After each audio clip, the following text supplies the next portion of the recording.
Já sabe, à terça-feira temos aqui o espaço com a AGT, olhamos para vários assuntos, temos estado a abordar bastante sobre o IVA, mas hoje vamos fugir um pouco dessa temática, vamos olhar para o imposto sobre o rendimento de trabalho. É por isso minha convidada, a chefe da 4ª repartição fiscal de Luanda, a doutora Cristina Mwengo. Muito bom dia. Bom dia, José Camangola. Bom dia, Angola. Muito bom dia. Para já, podemos começar com o conceito. O que é IRT? Que imposto é esse? IRT é o Imposto sobre o Rendimento do Trabalho. É um imposto que incide sobre todos os rendimentos das pessoas singulares, quer sejam rendimentos por conta própria ou por conta de outrem, quer sejam pagos em dinheiro ou espécie, pode haver um vínculo laboral ou não, podem ser rendimentos fixos ou variáveis, periódicos ou não. Portanto, todo rendimento que provenha da atividade por conta de pessoas singulares é tributado em sede do imposto do rendimento de trabalho. Houve aqui algumas alterações verificadas neste imposto. Para já, quais são ou quais foram? Sim. Em 2014 foi publicado um Código de Imposto sobre o Rendimento de Trabalho, que é o que está atualmente em vigor, aprovado pela Lei 18/14, de 22 de outubro. Esta lei veio revogar a Lei 10/99, no qual trouxe, sim, inovações ao imposto sobre o rendimento de trabalho. As principais foram que o imposto sobre o rendimento de trabalho passou a tributar o lucro das pessoas singulares para atividade comercial ou industrial.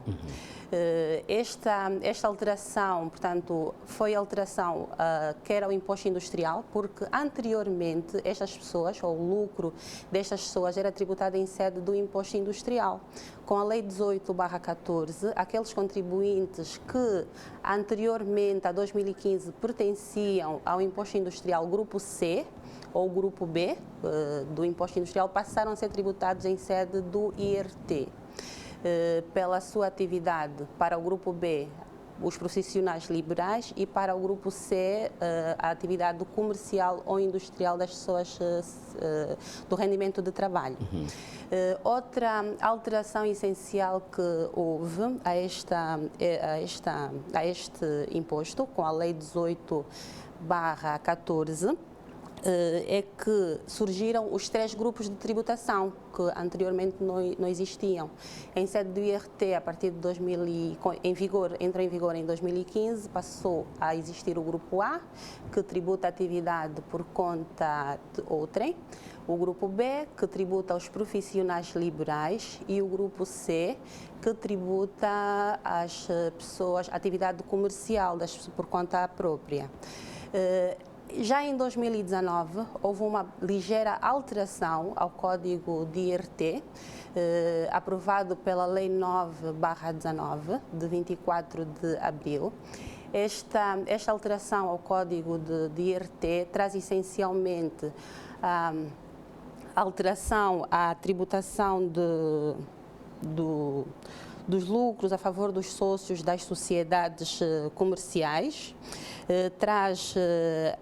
Inclui também os contribuintes do grupo C com contabilidade organizada. Quer dizer, a partir do exercício de 2019, as pessoas com rendimento por conta própria que tenham contabilidade organizada, as pessoas singulares, também podem determinar, nos termos da determinação da matéria tributável do imposto industrial, o IRT.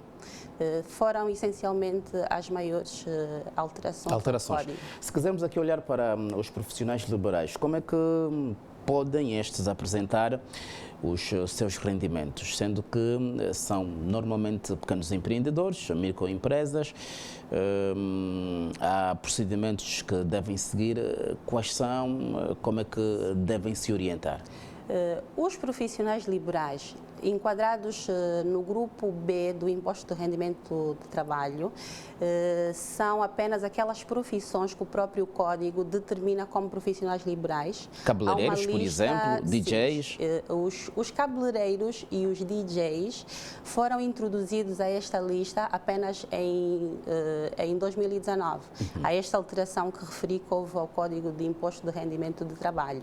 Anteriormente, até 2018, não constavam da lista, quer dizer que de 2015, que entrou em vigor a Lei 18/14, ao final de 2018, não estavam, estes 12 exemplos que apresentou, não constavam da lista. Entretanto, a partir de 2019, sim, passam a ser profissionais liberais porque constam desta lista.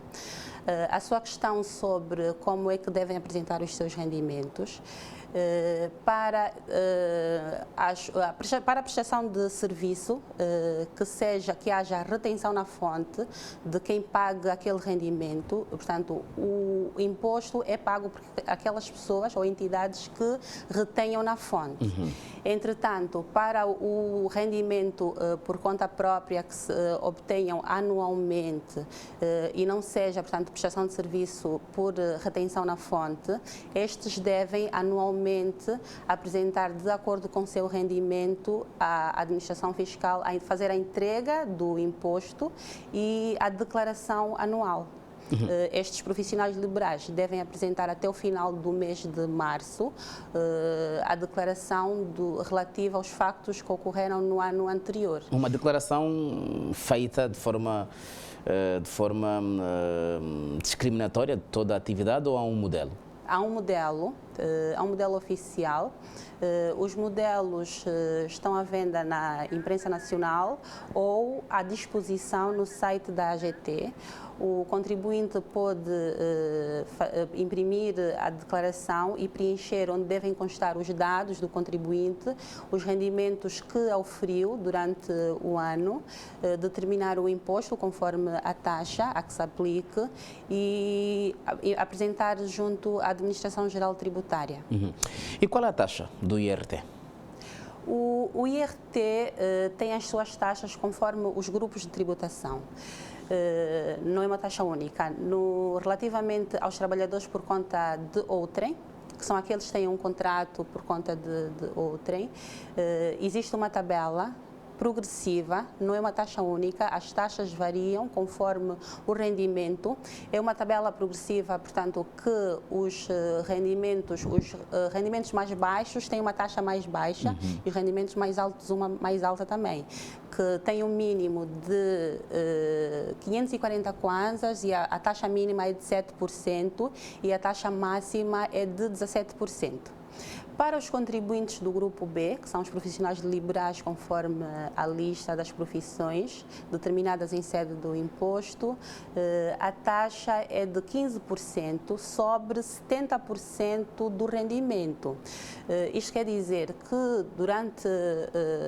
ao produzir-se um rendimento, exclui-se 30% daquele rendimento e só sobre 70% aplica-se uma taxa de 15%. Daí gerar uma taxa efetiva de 10,5% sobre o rendimento total.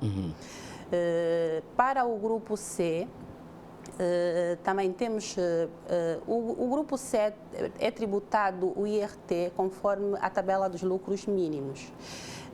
E nestes termos a taxa é de 30%.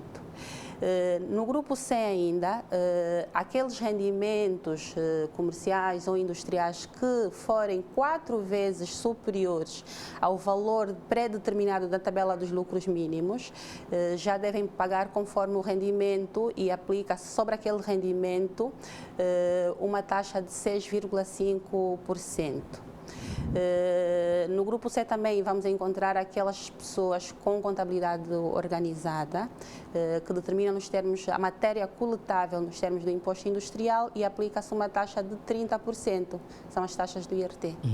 Podemos olhar para isenções e também rapidamente para prazos para entregas de modelos anuais do IRT. Sim. As isenções são sempre predeterminadas, portanto, as isenções devem constar de uma lei específica. No caso do IRT, constam do código do IRT e vamos encontrar isenções para o pessoal das entidades diplomáticas, desde que haja correspondência, portanto, com isenção no país de referência. Portanto, para que haja isenção de uma pessoa do corpo diplomático que trabalha em Angola, é preciso que no seu país também se conceda a isenção ao IRT, aos angolanos que lá trabalhem.